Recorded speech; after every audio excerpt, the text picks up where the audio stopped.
Well, good morning, good afternoon, everyone, and welcome to the podcast we call Next Week's Life, which we'll talk a little bit about later. But I'm so glad and honored to have these two gentlemen.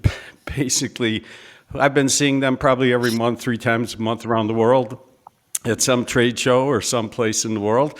And we just saw them last week at BTA. So Jim Dimitrio, and we call him Bob Judge Goldberg. So if you don't mind, guys, would you introduce yourselves? You don't need any introduction, but just in case there could be somebody on this podcast somewhere in the world that doesn't know you. Jim, could you introduce yourself? And we're going to talk a little bit about some of the things that happened for you. Really, it should go Bob, age before beauty. But if you want me to start, I'll start. My name's Jim Dimitrio. I just left Konica Minolta. I was the president of Muratec America. Did that for 30 years. We were acquired by Konica Minolta in 2017. Spent 5 good years with Konica Minolta. And now I am semi-retired, doing some consulting work, hoping to stay in the game because I love working with dealers, people in the industry, and there's free cocktail parties. So I enjoy that a lot too. So we all know Jim Dimitrio. I think most everyone on this podcast should. And we've known each other for many, many, many years, and we're going to come back to that in a minute. But I'd like to introduce, Judge Goldberg. So Judge has been the general counsel for BTA for years. Judge, if you don't mind giving the audience a little bit more background about you and your career. Well, thank you, Mike. Hi, Jim. Good to see you both. This is really an honor for me to be with both of you. I've had the privilege of serving as general counsel to NAMDA and BTA for over 4 decades now. It's been a pleasure dedicating my legal career to helping dealers equalize the playing field and getting the answers to the legal issues that they face. It's just been most rewarding to me all this time. I look forward to continuing with BTA. I've set a retirement date of July 1 of 2023. And hopefully, that comes and we'll have a replacement. But in the meantime, I'm here for the industry and here for the dealer channel. So the interesting thing about the three of us, and there probably are quite a few, but one of the interesting things is that we basically have come to our point in career, the point in our career where we're retired. So I wanted to talk a little bit about that. You can see that my retirement program isn't exactly working out real well. I've been pretty busy. And so have you been? But Jim, you had a retirement party last week that, as I understand it, I was there, was beautiful and just unbelievable. How did you feel about that? It was wonderful. How did you feel about all those people coming together for you? I never expected. I was truly surprised. I want to thank Bob and Laura Blackmer and Konica Minolta for really helping put that together, getting people there. There was probably 60 or 70 people. There were great stories, a roast, which apparently I'm easy to roast. I felt the love, the respect. Just seeing dealers, manufacturers, and other people, BTA people, there honoring me, and it was very humbling. I really enjoyed it. It's going to be special, something I'll remember forever, and I hope I can get another job and retire again to do it again. Well, one of the dealers that was there, one of them that, shall remain nameless for now, but one of them said, I have never met anyone in this industry that I respect and care for more than you. And, that's pretty much the sentiment, I think, for just about everybody in this industry. So we're going to circle back around a little bit to that. But Bob, you were there. You had the opportunity to say a few words. And again, I'm kind of curious how you felt about the big soiree that we had in Chicago. Well, I thought it was wonderful. When Laura asked me if I'd MC the event, I thanked her profusely for the opportunity. I kept getting emails and requests. Can I say a few words about Jim? Can I add a few anecdotes? And everyone did. But the feeling in the room, and we've all been to retirement parties where it's, a lot of, just glass and mirrors, as I like to say. You never feel it from the heart the way I did at Jim's.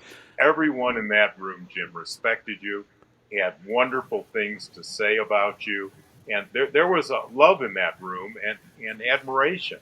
And boy, it was a wonderful get together. It was a wonderful recognition for the man who made his entire career selling a product that is three letters and ends in X. You went For there those of you again. that are a little slow, it's facts, not sex. Right. Oh my God. Okay, well, we got to squeeze that in again, Jim. That's awesome. I, So let's talk a little bit about the industry. So I'm kind of curious now. You guys have both with me somehow. We've been affiliated together over these last 30, 40 years. I'm kind of curious where you see the industry is today, and your position on where you're going to see it in the future. Call it the next year or two. And the final question in that stream of consciousness: how are you feeling about the younger people coming in and helping us basically move this industry forward? So I'll start with Bob, if you don't mind. Well, I'm excited about the industry, Mike, and I'm excited for a number of reasons. First of all, we were essential businesses during COVID, so we kept open, we kept providing for our customers. We are seeing a change in the industry. There's more remote workers now. It will be necessary for dealers to re-examine their business and decide which way they want to go, how they're going to go. But they're doing that and growing. The first and second quarter of this year have been very, very positive for dealers. Sales are up, in most cases exceeding 2019 levels. Venture capital money is pouring into our industry.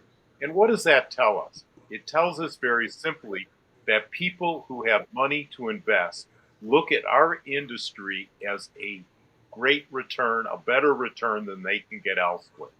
And, there's a lot of acquisitions going on, a lot of sales and purchases.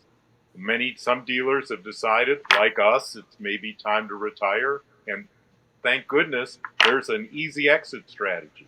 A dealer calls me today, I can have two people calling him tomorrow, asking him about his business and giving him a value and giving him a fair price. As for the younger people coming in, look at Mallory Lopez, who was up on the stage, and the other folks that were up there. These are young people with great ideas, with great energy, looking at the business and seeing how they can advance it and carry it forward. That is just fantastic. I think that there's a significant future. Clicks may decline, but document management won't decline. I'm in a law firm that 6 years ago now said we're going paperless. And I laughed along with all the older guys. I always had that line, we'll go paperless in our law firm and we go paperless in the bathroom. And it's not going to happen. But it did happen. And we are paperless in our firm. We use very, very little paper, and everything is on X drive and Y drive and K drive. You just got to keep the drives available. So those dealers that see clicks can get into document management. They can find solutions to help their customers. They can help make them more efficient and more economical. So we're in a great industry with a great future, and I'm happy to see it the way it is. Well, coming from you, that means a lot. You are the most respected and visible spokesperson, especially for BTA, and not just BTA dealers, the entire industry. So I share your optimism. And Jim, you, as Bob was saying, fax is a three-letter word, and you were pretty much the kingpin from it years and years ago. You've gone through all these iterations. How do you feel and share, Bob Goldberg's enthusiasm for what's coming down the pike here? Oh, absolutely. I would be very, very optimistic if I owned a dealership. I've seen changes in this industry from when I first got in. I sold actually telex machines, which most of your younger viewers won't even know what that is. And then we went into fax, and fax was the internet of back then, at least email back then. And even when fax was declining from like 1992 to 2001, when we went from 47 vendors to 10 vendors, as a company, we did extremely well. Those were our best years because although the industry was declining, more manufacturers were getting out of it than it was declining. So last guy making the typewriter gets all the business, and we were kind of that. So fax was very good to us for a long time. Another inflection point, right about the time the Danka and acquisitions and Icon and everything else, and everyone saw a different world. The smart dealers changed. They got into digital. They provided more services. They got into managed print services, and now they're getting into managed network services. And that's kind of what we did as being a fax company, getting into other things. And one of the last things we did is we got in the label business, which was another inflection point where you can take what you know, use your team, use your service, and get into other things. So there's a lot of things for dealers to get into. But if you don't want to invest in your business and you don't want to get into managed network, IT services, then I would say sell. Get down to Naples with all the other copier owners that have sold, and start your own club there. But you've got to work on your business and stop working in your business. Those dealers aren't going to survive. If you think it's all going to be the same, prints are declining. They're not going away, just like we saw fax decline. It's still not had gone completely away, but you've got to get into other things, and that's my advice to any dealer out there. So when you look at what's going on, obviously the BTA show, we just came off the BTA show, and kudos to BTA. And frankly, if you don't mind me putting in a plug, anyone who doesn't belong to BTA really should. You really should get back engaged with BTA. It's the best investment in the world, right? So with that, we came off of the heels of BTA. As I walked around, I was pretty impressed, and I'm a little focused on this right now, but I was pretty impressed with the talk tracks of each of the speakers. They're opportunistic. There's revenue there. There's profit there. But the way there was a good mix of younger dealers and older dealers. So you had Chip Maselli and Chris Taylor. I mean, could you have two better examples of what's going on in our business? So I'm kind of curious, when you look at all of the activity, what is the one thing that you would like to see from the people who support BTA or BTA dealers? So what would you like to see from OEMs? What would you like to see from partners like Josh Lane to take a more aggressive leadership position? I think they're bringing products. When we had our manufacturer panel, we asked about the areas that they were offering to their dealer channel, and they all had new solutions, new opportunities to go into. Some are going to those audio-visual boards. Some ACDI has that new bring this electrical charging outlet to your customers, put in their parking lot, get electric vehicles. Also, your employees' vehicles can be charged. There's all kinds of opportunities out there. But I think, Mike, what's most important, and Jim hit on this, it's the difference between working in your business and working on your business. That what I don't see from enough dealers is a 5-year business plan.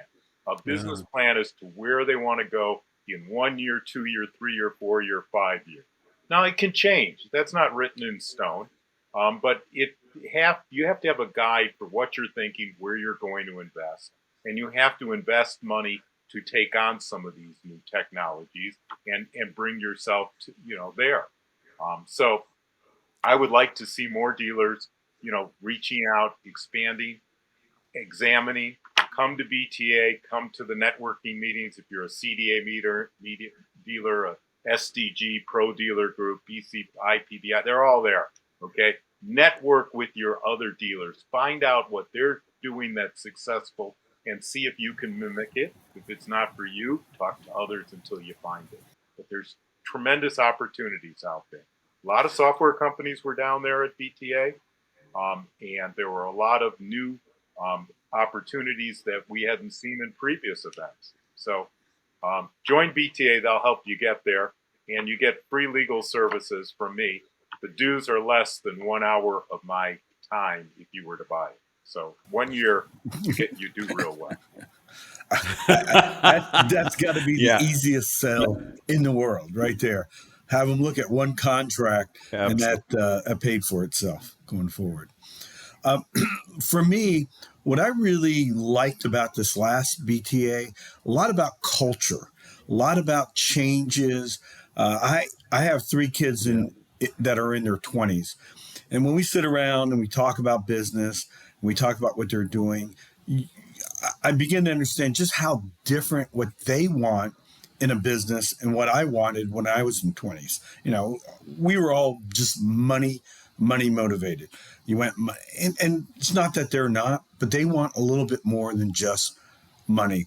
They want to be with a company, with a culture that's doing good in the community, doing good for themselves, helping one another, and feeling tied in, especially as less and less people are going to the office. So the old school of, it's all about 300 cold calls a day, and this and that, and the number, that doesn't work. You've got new technology that gets these kids really psyched up. And you not need to bring that technology, that IT, those services, along with the printing that you're doing, and some of the other interesting things that you can do with print, especially in production print and industrial print. That's what gets them going, and what gets them saying is they love the culture. They love the people. They love the people they work with.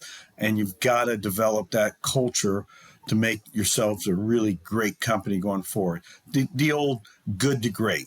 We have a lot of good companies. We have very few great companies out there in the dealerships.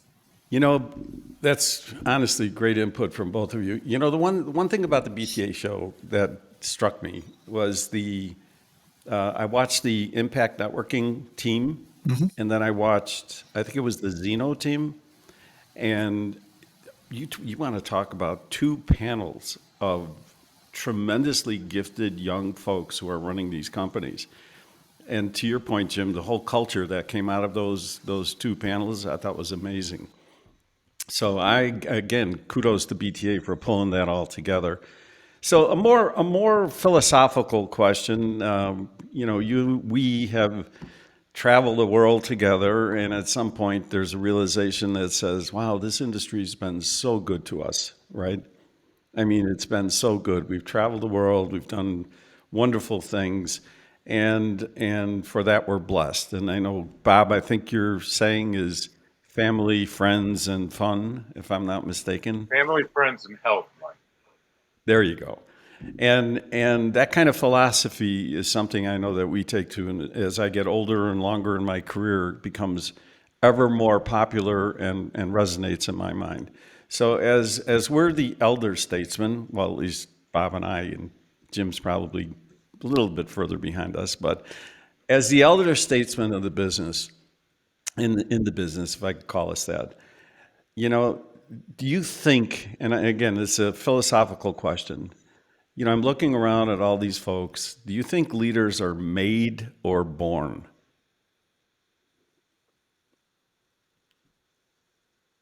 Bob?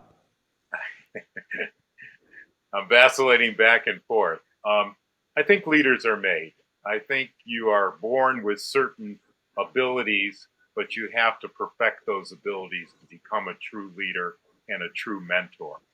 Um, I've been in a position to direct other people, and I can see how much it's changed over the years as I grew and became more of a leader and more of an understanding and more of a mentor. You know, Jim talks about, when our motivation was, a lot at the beginning, compensation. And, you might cut off the guy next to you to get a raise or an increase. But, I think they're made. They're not born. They're born with abilities and made to lead. Yeah, I tend to agree. So you I agree mean, with Bob? well, I think you're born with certain skills and sets, and then as you move up the food chain, you learn things and you become a better leader. One of the best books I ever read was The Peters Principle, because I've seen it often happen where the good salesperson doesn't always make the good sales manager, and the good sales manager doesn't make good vice president of sales, and on the way up, going up. And to be a good leader, you have to have a certain amount of compassion. You cannot be in our era, when we're talking about older, it was basically you do it my way or the highway. It was managed by intimidation. It was very, very difficult work environment. So you didn't make it, you're out. You can't do that now with the type of kids that are coming into the market. That just doesn't fly. They don't they don't need the job that much. When you got more jobs than you have people to fill them, it's easy. So you give them any reason to walk, they'll walk. So good leaders listen, sit down, and I've seen great leaders within this industry where they're getting ready to leave their dealership. Someone comes in with a problem. They take them back to their office and they sit down and take the time to meet with them, realizing that they're important to the organization and help them out. And that's the kind of compassion and leadership and listening to people that you need to be successful. At least that's what I think. So, quick follow-up question to that. I'll start with Bob. Given what you both just said, and frankly, I share your enthusiasm for that answer. But given your input, if you are comfortable, and I'll preface my question, if you're comfortable, would you share with the audience and myself, who might have been your greatest mentor? When I worked at the antitrust division, the chief of the division was a man by the name of Bob Atkins. And Bob was just a tremendous mentor. I remember going to court with him one day, and the judge, who we both knew happened to be a patient of my father's, the judge asked him, how does this theory apply to your case? And the case had just been decided like a week before that. And Bob Atkins came up with the exact right analysis, the right response, and everything. On the way back to the office, I said, Mr. Atkins, by the way, it wasn't Bob at that time. Mr. Atkins, how did you do this? He said, well, I read the advance sheet every single day on my way home from work on the train. And that's how I make sure that I'm current and everything's up to date. And that resonated so much, how much you have to put in to be successful, how much you have to do to be successful. And he was just a great mentor and friend. I eventually became a partner with him in the law. Interesting. So that was beginning of your career. Very big, yes. Wow. And all these years later, you still hang on to that thought. Amazing. I absolutely do. There have been a number of BTA presidents that have shared with me, over the years, that I've gotten tidbits of leadership skills and have been, influential. I always like to tell the story about a dealer who had 2 branches, and one of them just broke even every year. And the general manager took a vacation after a number of years, and lo and behold, they got a service call, and they had no record of the machine. Well, of course, the dealer went out and serviced the machine, but when the GM came back, he said, what's with this machine? Well, it turned out the guy had gone down to InstaPrint, had created his own labels and bills of sale and everything, and had sold the owner's inventory. The owner, the BTA president, called me and said, Bob, what do I do? I said, well, you call the police, you fire him, and, this man is stealing from you. I called him 2 weeks later. I said, blank, how did it go? He said, well, it's good. We're all through it. I said, well, what'd you do? He said, well, I gave him 2 weeks severance and terminated him. I said, why? He said, yeah, he has a family. He has a wife. He has children. I said, he's stealing from your wife. And yeah, but Bob, I couldn't put him out there with nothing. You learn from these people from the heart, that you let your heart guide you more than sometimes your emotion. When I say the instantaneous emotion. And how about you, Jimmy D? Who is, if you wouldn't mind sharing? Well, it's been a variety of people that have helped me. When I was young, I grew up in a Navy family. We were around a lot of admirals and captains, and I learned a lot about their leadership just sitting around and talking to them. When I was in college, I worked as an EMT, learned a lot about from doctors and kind of how to deal with tragedies and emergencies and how to think through that. And in this industry, I've had a variety of them. Mike, I learned a lot when you were running Hitachi.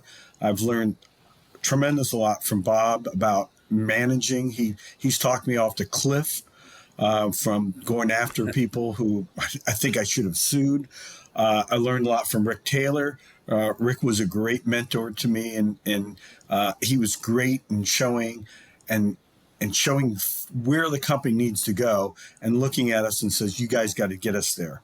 So there's been a lot of different people. It certainly hasn't been by myself. And even within my company, when we ran things, everyone knew that we worked together. No one worked for me.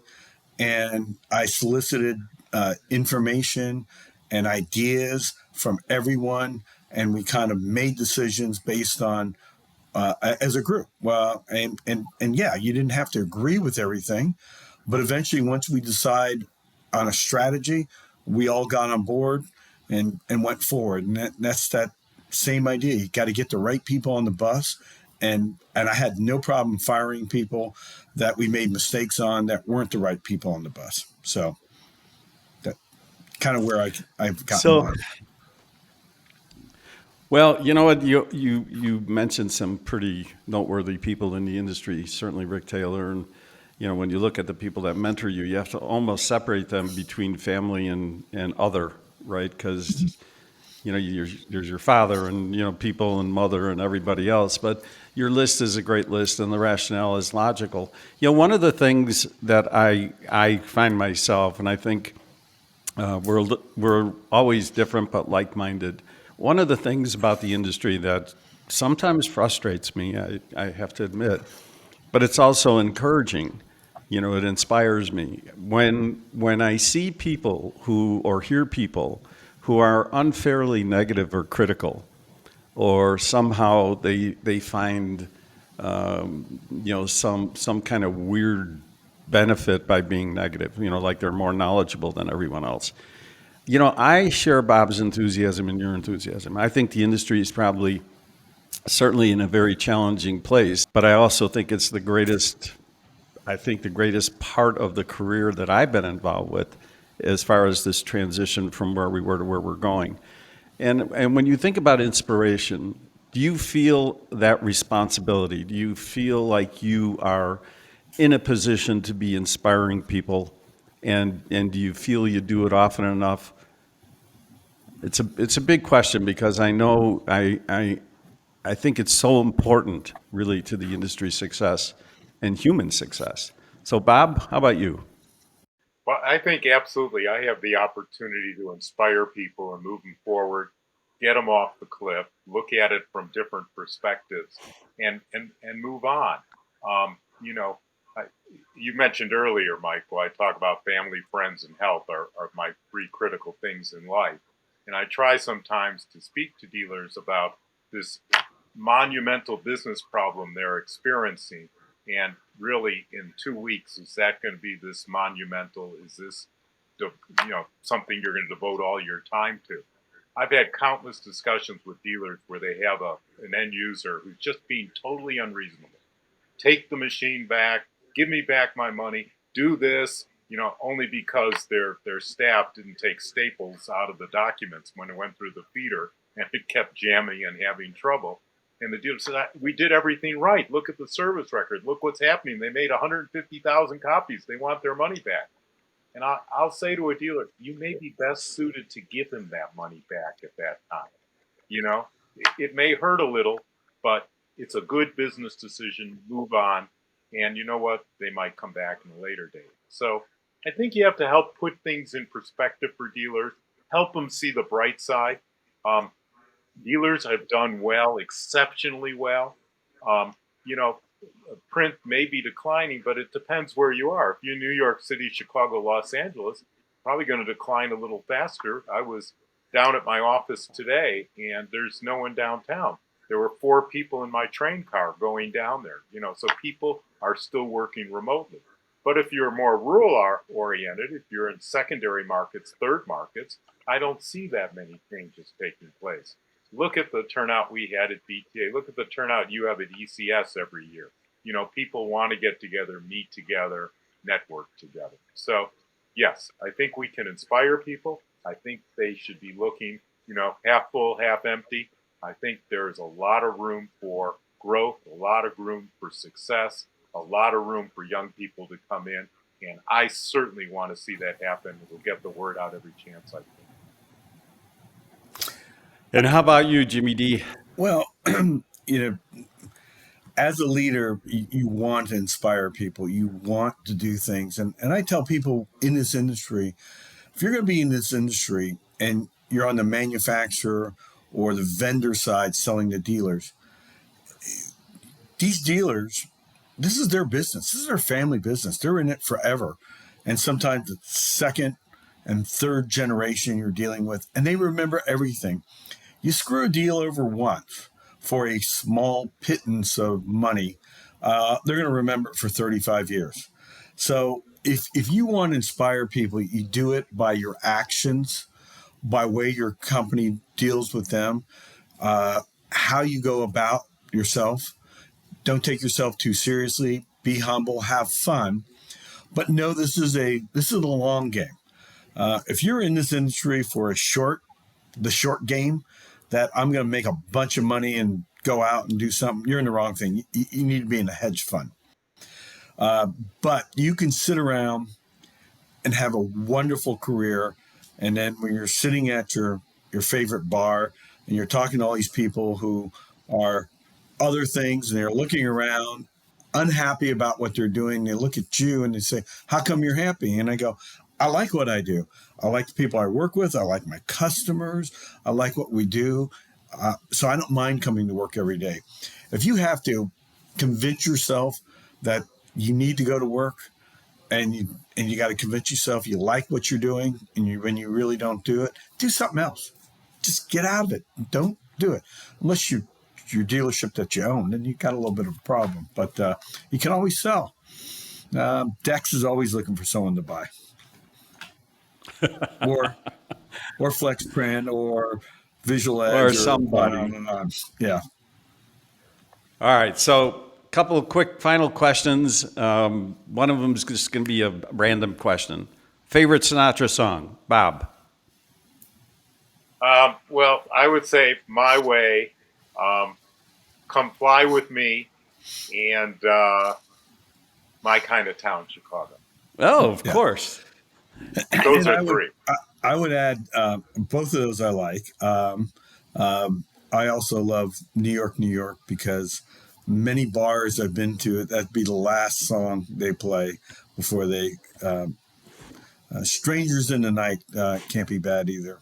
But he's sung so many different songs, all of them great. Well, good. I'm taking notes, and I'm going to make sure that we do My Way someplace in the world before we get too old. But, it's as I was thinking about this podcast, you guys have been friends of mine and my family for longer than I can remember. And when you talk about mentors, I would be remiss if I didn't say without you two, I'm not sure I know where I would have ended up. So I'd have been fired by Jim 30 years ago. You guys have been nothing short of remarkable. You have the empathy, the compassion, the kindness. Every time I talk with you, I learn something. And I can't tell you how grateful I am and honored for everything that you've done for myself and my career and my family. So before we get, turning this podcast off and coming to a conclusion, I would be horribly remiss if I didn't say thank you. You guys are the best. Now, that being said, do you remember the first time we met, Jim? I think I snuck into your Hitachi party because you had great stuff in an open bar. So I'll do just about anything. And no one caught me. And I saw how Hitachi was recruiting dealers. And I went back and said, we've got to do it the same way, but less expensively. And I do remember you sneaked in. So how about you, Judge? Mike, I don't remember the first time we met. It's been a long, wonderful time. And what you said about us is just true among the three of us. We've been good friends and, helped each other along the way. Do you remember, Mike? I was thinking it was with Alan Hands and I think the Elkins. Could be. It could have Could be. been. It definitely was Alan Hands. I just don't remember who the third party was. For those of you who don't, Alan Hands was general counsel at Minolta, and then he went to Rico, and a wonderful gentleman. And it's those relationships that I treasure as well throughout the years, because now when a dealer has a problem, you can pick up the phone and say, let me tell you what I'm hearing. You tell me what you're hearing. And now let's find a solution. We're able to do that. When we started, I remember A. Gordon Adams, we had the Manufacturer Dealer Relations Committee at NAMDA, and that was confrontational. If you ever see Brian Merriman, ask him how he and Gordon got nose to nose, two ex-Marines, and said, you read my lips, we thought there was going to be a fight. Well, we've come a long way as partners in this industry, and we all recognize our strengths, we all recognize how we can work together, and we all recognize how we can improve the industry. So thank you, Jim. Thank you, Mike. You're thank very you, Mike welcome. And Bob.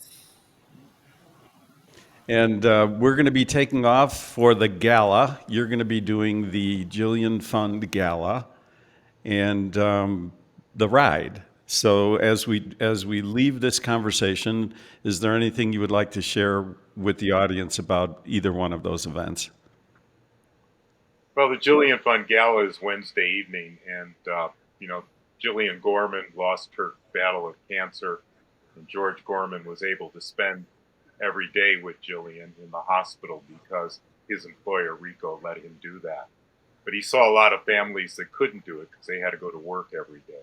So the Jillian Fund was formed to help families with critically ill children be able to share that very important time with their child. And the Jillian Fund pays directly to providers. You pay the mortgage company, the electric company, the landlord. We don't give money to the individual directly. So the Jillian Fund is wonderful. Then we get in the RV, as I like to call the rolling porta potty, and we travel for 8 days across the United States. But not only do we support the Jillian Fund, but we support our veterans, those we lost in war, those that are missing in war, and those that are currently serving. So, yeah, Mike, it's a couple of weeks that I set aside for all of this, but they're well spent and well invested. And I look forward to looking at your backside for 8 days on your motorcycle.